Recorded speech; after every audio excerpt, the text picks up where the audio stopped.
어려서 공부 잘하셨어요? 반에서 1등하고 막 그랬죠?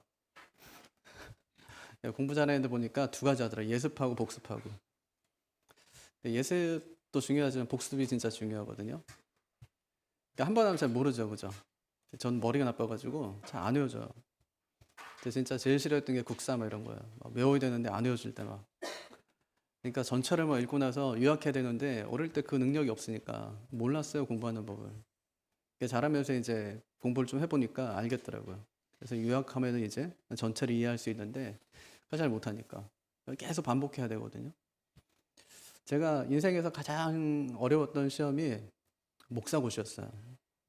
진짜로. 여러분, 목사는 진짜 아무나 하는 게 아닙니다. 진짜 제가 그때 알았어요. 아, 이 목사 아무나 하는 게 아니구나. 진짜 2달 동안 죽을 뻔했어요, 진짜 하다가. 네, 그때 막 총회 교육원 다니면서 막 시간도 안 주는데 아침에 전철에 갈 때 40분, 올 때 40분 공부해야 되는 거예요.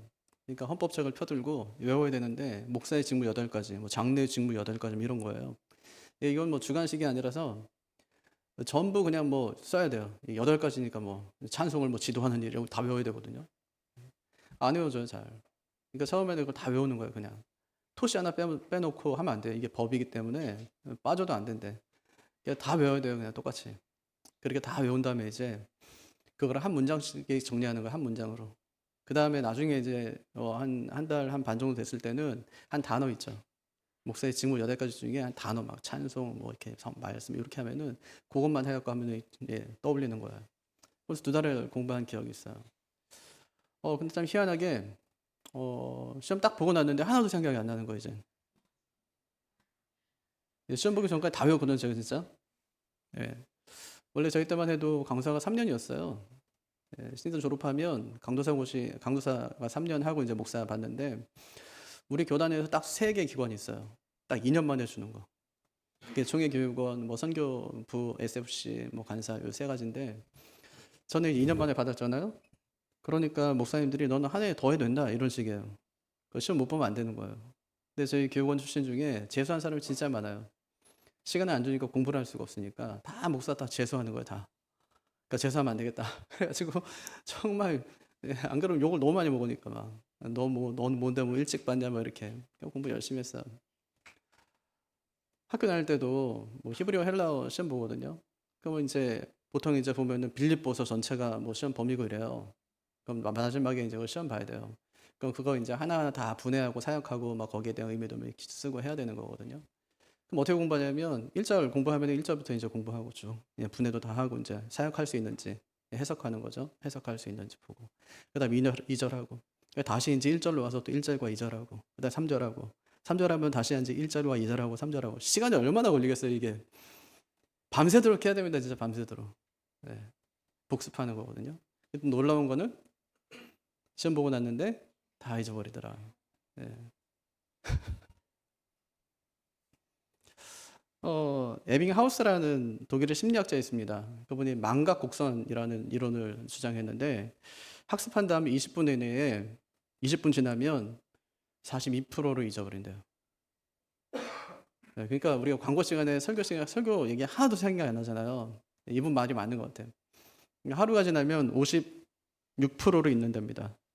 또 하루가 지나면 1시간 지나면 56%, 하루 지나면 66%를 잊는데요. 일주일이 지나면 75%를 잊는데요. 그러니까 어떻게 해야 돼요? 반복. 반복.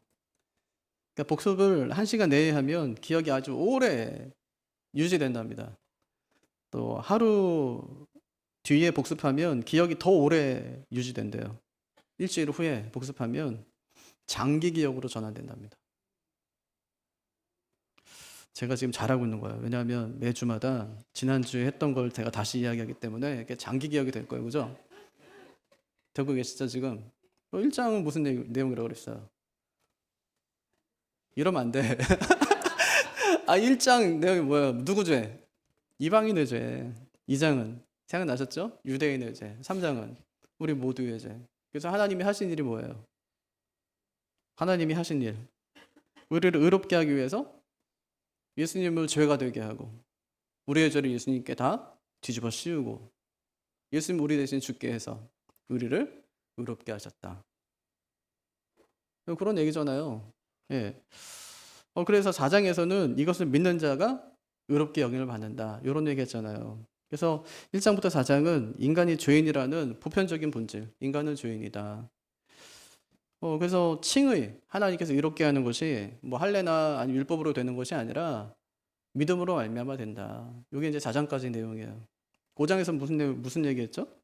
의롭게 된 결과에 관한 이야기. 우리가 어떻게 됐대요? 첫 번째, 좀 기억이 잘 안 날 텐데 이거 2주 돼가지고, 예, 첫 번째, 하나님과 우리 사이에 화평하게 된 거예요. 그렇죠? 누구 때문에? 그리스도로 말미암아. 예, 이거 말미암아는 제가 통해서 이런 뜻이라고 그랬죠. 지금 때문에가 아니라 통해서. 예. 그 결과 은혜에 들어감을 얻었어요. 여기서 은혜는 어디라고요? 지성소. 예, 지성소. 휘장이 쭉 갈라졌잖아요. 예, 그래서 하나님께 누구든지 나아갈 수 있게 된 거예요. 은혜의 보좌로 담대히 나아갈 수 있게 된 거죠. 하나님과 교제할 수 있게 되었어요. 그 결과 환난 중에도 즐거워할 수 있게 되었다. 이렇게 얘기했어요. 환난 중에도 즐거워할 수 있게 되었다. 어떻게 그렇게 됐죠? 예, 아니 예수 믿는 사람에게도 환난이 찾아와요. 근데 환난이 오지만 예수 믿는 사람은요 즐거워해요. 어떻게 그럴 수 있대요? 환난은 인내는 연단은 소망을 이루는 줄. 제일 중요한 게요 아는 거예요. 그런 거 아는 거예요. 알아. 그러니까 환난이 왔어요. 그럼 내가 잘 견디고 나면 나중에 소망이 있겠구나 하는 것을 알기 때문에 환난 중에도 즐거워할 수 있대요. 이 소망이 뭐라고 그랬어요? 소망의 정의. 하나님을 바라보고 의지하는 거. 아직 멀었어요. 보니까 기억이 잘 안 나시는 것 같은데 소망이 뭐라고요? 하나님을 바라보고 의지하는 거. 이게 소망이에요. 여러분 소망을 꼭 가지시기 바래요. 네, 하나님 꼭 의지하고 바라보는 거예요. 그게 이제 소망 있는 사람은 하나님 바라보고 의지해요. 낙심 중에 소망할 수 있나요? 예, 소망할 수 있어요. 지금 소망하고 있어요. 왜? 하나님을 바라보면서 늘 의지하며 살아가니까 소망 중에 있는 거예요. 환난 중에 있지만 소망 중에 있는 거예요, 우리는. 왜? 환난 중에 늘 하나님 바라보고 의지하며 살아가려고 애를 쓰고 살아가니까. 그렇게 하나님과 화평을 누린 사람은 어떻게 된다고 그랬어요? 반드시 어디 가요? 천국에 간다. 9절. 더욱 그로 말미암아 진노하심에서 구원을 받을 것이니. 10절. 그의 아들의 죽으심으로 말미암아 하나님과 화목하게 되었은즉 그의 살아나심으로 말미암아 구원을 받을 것이니라. 죽으심으로 화목하게 되었는데 살아나심으로 구원받지 않겠냐? 이거예요. 죽으심의 효력도 그렇게 큰데 다시 살아나셨는데 우리를 구원하지 않겠느냐? 이 말을 하는 거예요. 이렇게 하나님과 우리가 화목하게 되는데 우리가 한 일이 아무것도 없다. 그럼 우리가 구원받는데 우리가 한 일이 있냐? 그것도 없다. 그런 얘기잖아요. 10절에 보니까 우리가 원수 되었을 때 그렇게 하셨다. 이렇게 얘기합니다. 그러니까 그분 안에서 우리가 즐거워하는 것이 마땅하지 아니하냐. 11절. 이제 우리로 화목하게 하신 우리 주 예수 그리스도로 말미암아 하나님 안에서 또한 즐거워하느니라. 구원받은 우리 어떻게 살아가야 돼요? 즐거워함으로. 구원받은 사실 때문에 즐거워함으로 살아가야 돼요. 새해는 구원받은 사람답게 하늘의 즐거움으로 살아가시기를 주님의 이름으로 축복합니다. 그래서 5장 앞부분은 이렇게 누구를 통해서 우리가 화목하게 되었느냐에 관한 이야기였어요. 오늘 말씀은요, 어떻게 그렇게 됐느냐.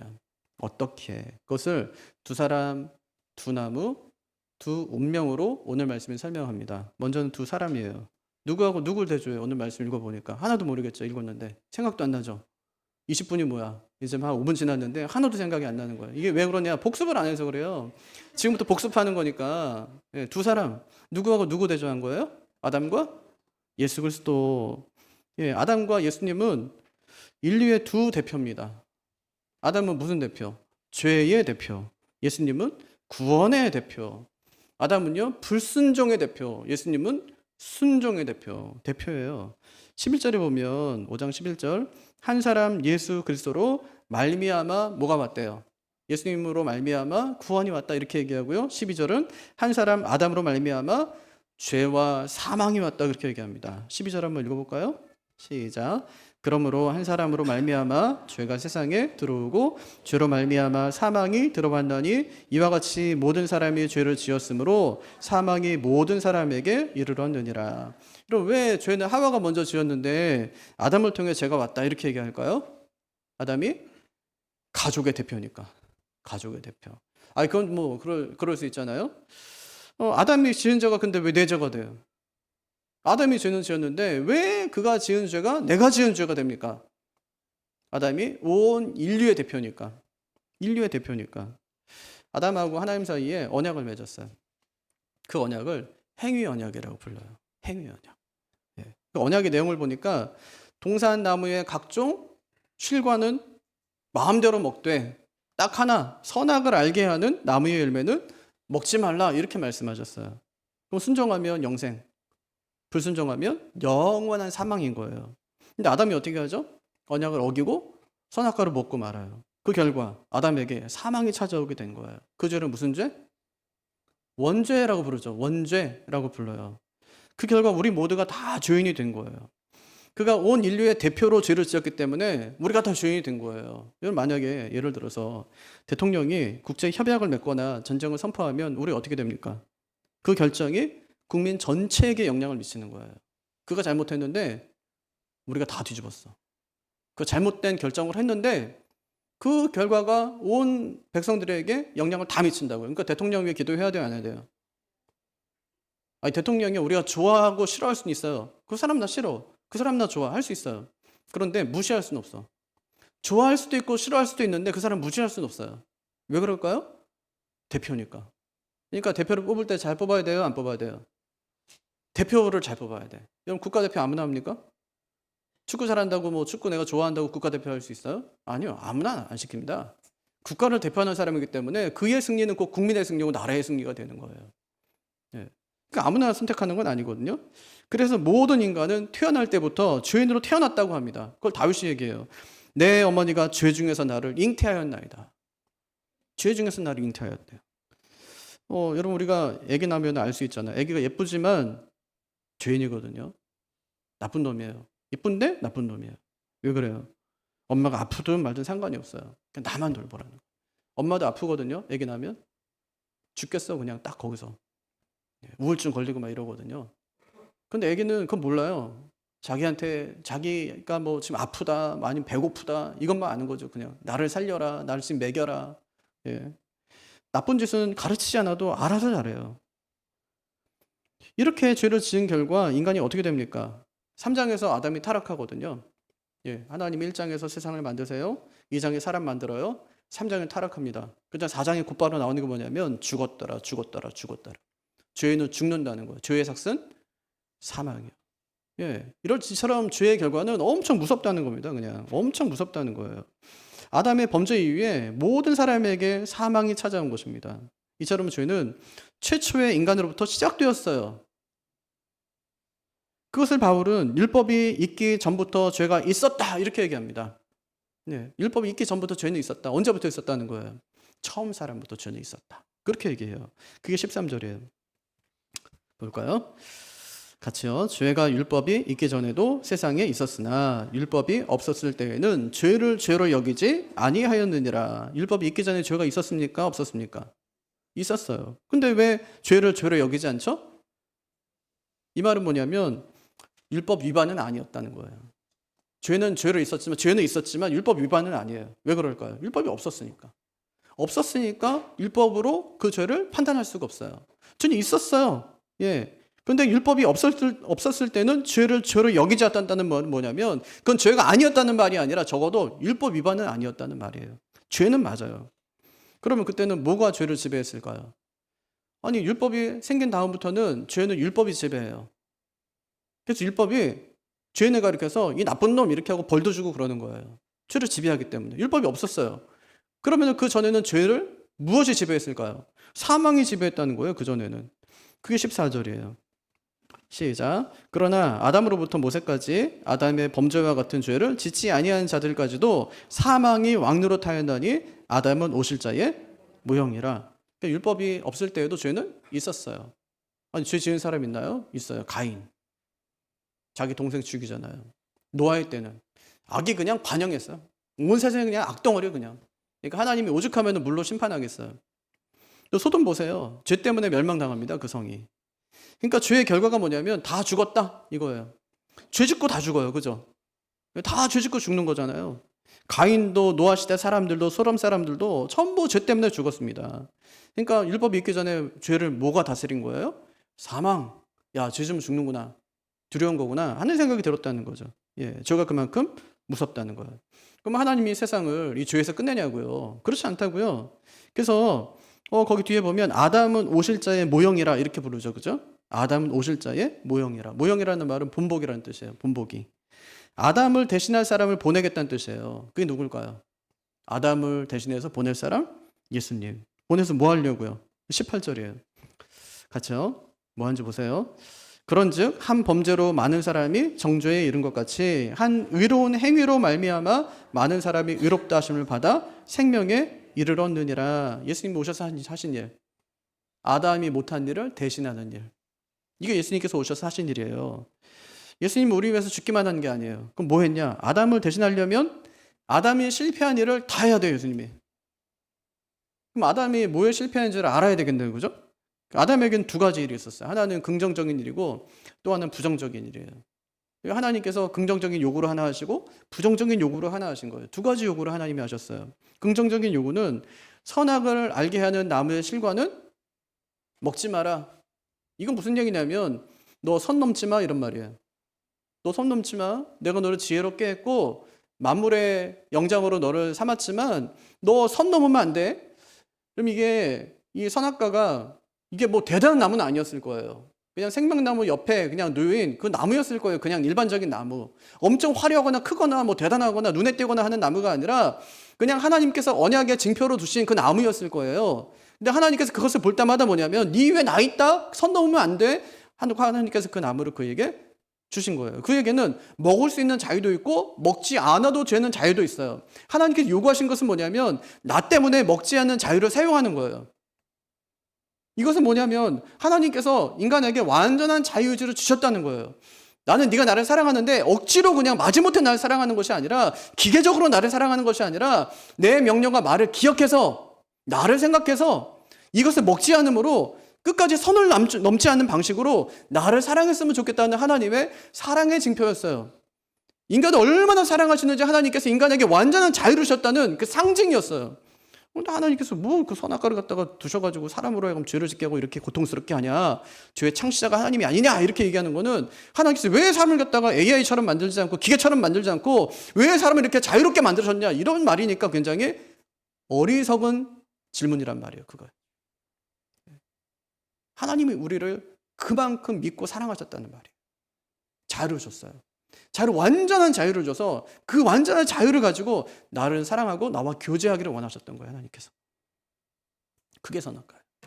그러니까 선 넘지 마 이거예요. 긍정적인 요구죠. 하나님 바람은 뭐냐면 너의 완전한 자유로 나를 선택해서 나를 사랑하고 나와 함께 교제하자는 거예요. 그건 할 수 있겠어요? 없겠어요? 여러분 아담이요. 우리보다 훨씬 똑똑한 사람입니다. 아담이요. 근데요, 모든 동물의 이름을 지어준 사람이에요. 지나갈 때마다 이름을 지어줘. 나중에 더 놀라운 거 뭐냐면 볼 때 이름을 불러줘. 우리는 서로 이름 모르죠, 지금 딱. 기도하려고 생각하면은 제가 신방 가서 제일 어려운 게 뭐냐면 갑자기 얘 이름 생각이 안 나. 남편 생각이 안 나요, 갑자기 이름이. 매일 보는 집사님인데. 우리 둔하단 말이에요. 아담은요, 굉장히 똑똑한 사람이에요. 모르지 않았어요. 두 번째, 부정적인 요구는 네가 먹는 날에는 정령 죽으리라. 결과에 대한 책임, 네가 져야 돼. 이런 요구예요. 두 가지 요구를 하신 거예요. 그럼 긍정적인 요구를 실현하려면 하나님 명령대로 먹지 말아야죠. 순종해야지. 그죠? 부정적인 요구를 실현하는 방법은 뭐예요? 죽는 거예요. 잘못해서 죄 짓고 죽는 겁니다. 아담이 어떻게 합니까? 긍정적인 요구에 실패해요. 하나님의 언약을 파기하죠. 그 결과 부정적인 요구가 발동되어서 세상에 죽음이 찾아오게 된 것입니다. 그래서 아담을 대신할 다른 대표가 필요하게 된 것이죠. 그래서 예수님께서 새로운 대표로 오신 거예요. 그래서 14절에서 예수님을 오실 자의 모형 이렇게 얘기하는 거예요. 오실 자의 모형. 그럼 예수님이 오셔서 뭐 했냐? 19절. 같이요. 한 사람이 순종하지 아니함으로 많은 사람이 죄인 된 것 같이 한 사람이 순종하심으로 많은 사람이 의인이 되리라. 예수님이 뭐 했다는 거예요? 아담이 실패한 일을 예수님이 대신했다는 거예요. 아담에게 요구된 그 긍정적인 요구, 부정적인 요구를 다 이루셨다는 거예요. 예수님이 우리 죄를 대신해서 짊어지고 십자가에 오르십니다. 가서 예수님이 죽으세요. 우린 그것으로 우리의 구원이 이루어졌다고 믿죠. 근데 요거는 예수님이 하신 일에 대한 절반에 해당하는 일이에요. 예수님 또 무슨 일을 하셨냐? 아담이 실패한 율법을 다 지키는 거예요. 그럼 예수님이 선악과 안 먹었냐? 그런 게 아니라, 그런 요구를 하나님께서 하신 것이 아니라, 똑같이 하신 것이 아니라 그 계명 대신 율법을 하나님께 주신 거예요. 주님께서는 율법의 요구를 다 지키신 것입니다. 그 증거가 있냐? 증거가 있어요. 율법의 기능이 뭐죠? 죄를 깨닫게 하는 거. 예. 죄를 깨닫게 하고 사람으로 하여금 나는 죄인이구나 하는 것을 깨닫게 하는 거예요. 예. 율법으로는 우리가 의롭게 될 수 없구나 하는 것을 깨닫게 되는 거예요. 율법 앞에 선 사람들마다 자신이 죄인임이 드러나지 않은 사람이 없어요. 근데 예수님이 율법 아래에 있었나요? 네, 율법 아래에 있었어요. 예수님께서 율법 아래에 태어나셨으니까. 그럼 예수님은 어떠신가요? 그는 죄를 범하지 아니하시고 그의 입에 거짓도 없으시며. 또 히브리서 4장 15절 우리에게 있는 대제사장은 우리의 연약함을 동정하지 못하시리가 아니요 모든 일에 우리와 한결같이 시험을 받으신 이로되 죄는 없으시니라. 죄는 없어요. 이 말이 무슨 얘기냐면 율법의 요구를 다 이루셨다는 말이에요. 예수님께서. 이처럼 주님께서는 모든 율법에 순종하시고 능동적 순종. 우리 죄를 짊어지고 십자가에서 죽으셨어요.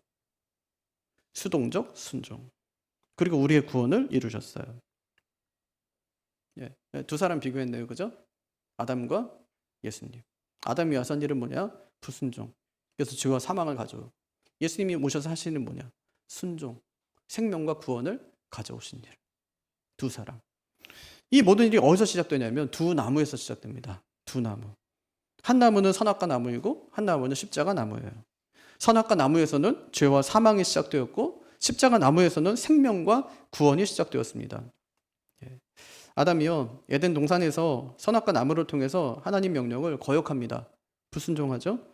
아담은 하나님 말씀보다 자신의 욕망을 더 따르는 거예요. 예수님은 갈보리 언덕에서 십자가 나무를 통해서 하나님 명령에 순종하십니다. 내 소원이 아니에요. 자기 소원도 있었거든요.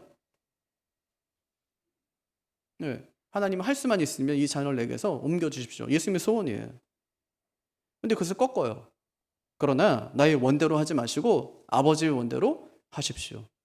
하나님의 뜻에 순종하는 거예요. 터툴리아는 에덴의 나무와 십자가 나무를 대조하면서 아담은 나무에서 죽음을 가져왔지만 예수님은 나무에서 생명을 주셨다고 이야기합니다. 이레니우스 교부는 아담은 나무를 통해 하나님의 명령을 버렸으나 예수님은 나무를 통해 하나님의 명령을 완성하셨다고 얘기했습니다. 오늘 말씀은요, 두 나무를 어떻게 비교합니까? 15절이에요. 어떻게 비교하는지 한번 보세요.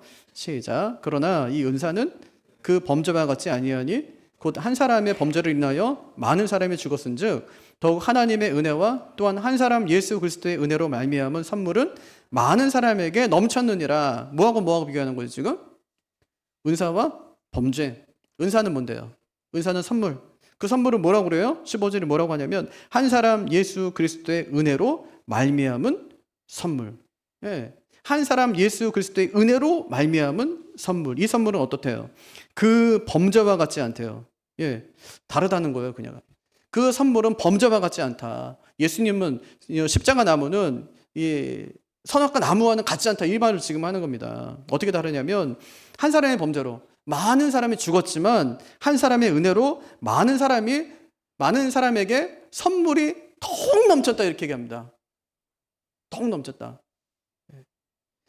한 사람에게서 온 원리는 같지만 은혜가 범죄보다 더 풍성하다는 거예요.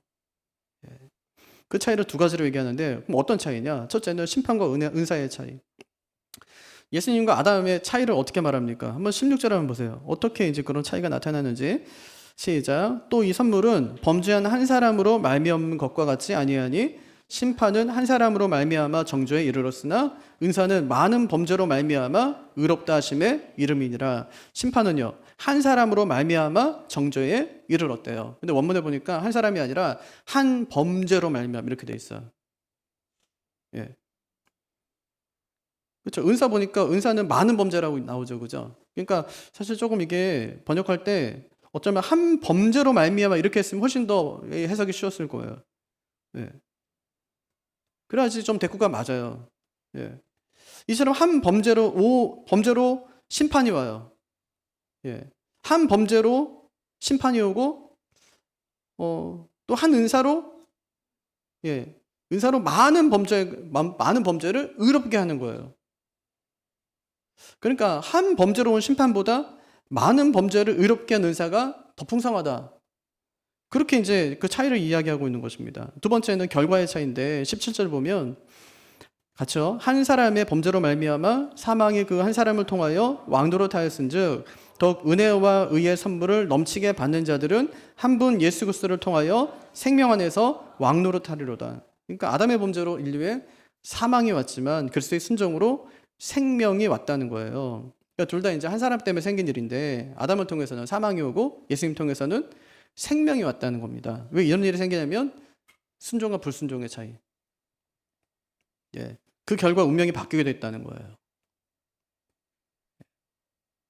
한 나무에서는 사망이 나오고 다른 한 나무에서는 생명과 구원이 나오고.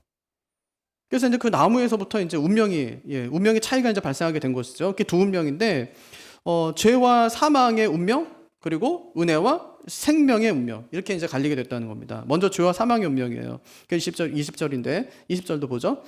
율법이 들어온 것은 범죄를 더하게 하려 함이라. 그러나 죄가 더한 곳에 은혜가 더욱 넘쳤나니. 여기서 들어왔다는 말은 뭐냐면 덧붙여서 부가적으로 들어왔다는 말이에요. 덧붙여서 부가적으로 들어온 거예요. 율법이 있기 전에도 의의 기준이 있었네요. 그죠? 율법이 있기 전에도 의의 기준이 있었어요. 그래서 하나님께서 어떤 사람을 의롭다, 의인이다 이렇게 인정하신 적이 있어요.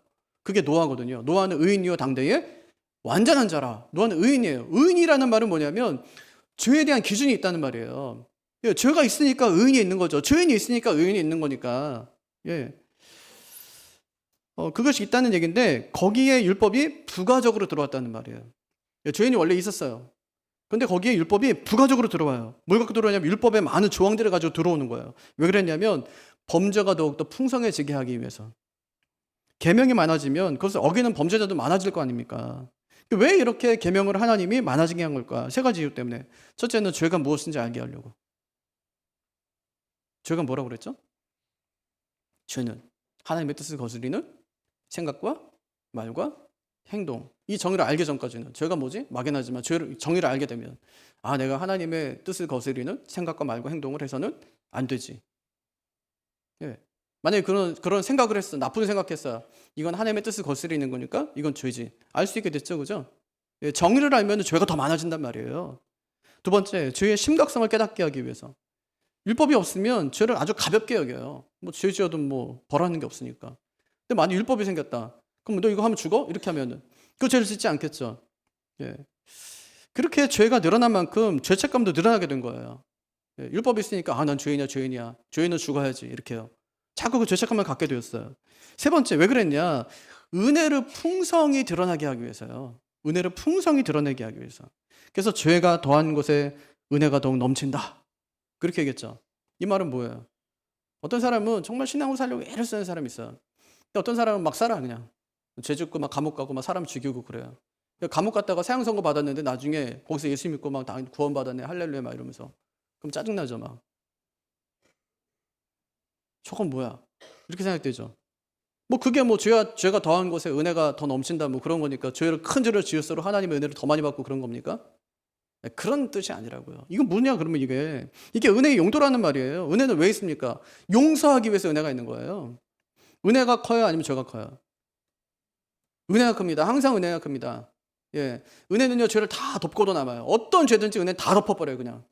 하나님의 은혜는 더 크단 말이에요. 예. 그래서 그 얘기하는 겁니다 지금. 왜 하나님이 계명을 이렇게 많아지게 한 걸까? 죄가 뭔지 알기 위해서. 죄가 얼마나 심각한지 알기 위해서.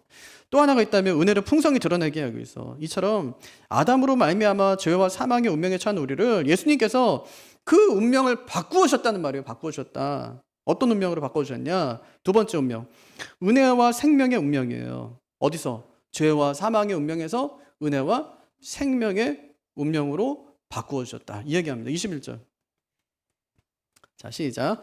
이는 죄가 사망 안에서 왕노릇한 것 같이 은혜도 또한 의로 말미암아 왕노릇하여 우리 주 예수 그리스도로 말미암아 영생 이르게 하려 함이라. 이게 뭐하고 지금 대비되는 거죠? 죄의 왕노릇, 또 은혜의 왕노릇. 죄가 지배하면 사망, 은혜가 지배하면 영생.